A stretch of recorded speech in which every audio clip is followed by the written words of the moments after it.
welcome back to Brick by Brick. I just barely bought 3 of these Lego Brickheads, Mandalorian, and the Child sets. This is set 75317. It's got 295 pieces. And I have 3 of these, like I mentioned. I also have one of these Brickhead sets, in this case the Statue of Liberty. This one is set 40367. I've had this one for quite a while, but these are pretty brand new.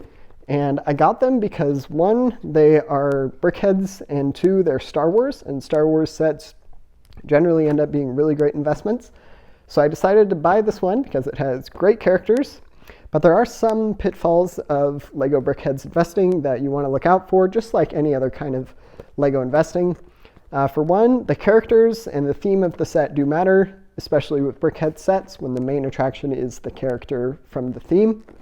So if you decide to invest in Lego Brickhead sets, I strongly recommend sticking with Harry Potter and Lego Star Wars characters and builds to add to your investing portfolio. I'm going to be holding on to this one for probably another year or 2. I think it'll end up doing really well, and I could easily see it doubling in value a year after it retires. And if you're able to get these on sale still, they could be a good addition to your investing portfolio, but make sure to get these sets at least 20% off. Thank you.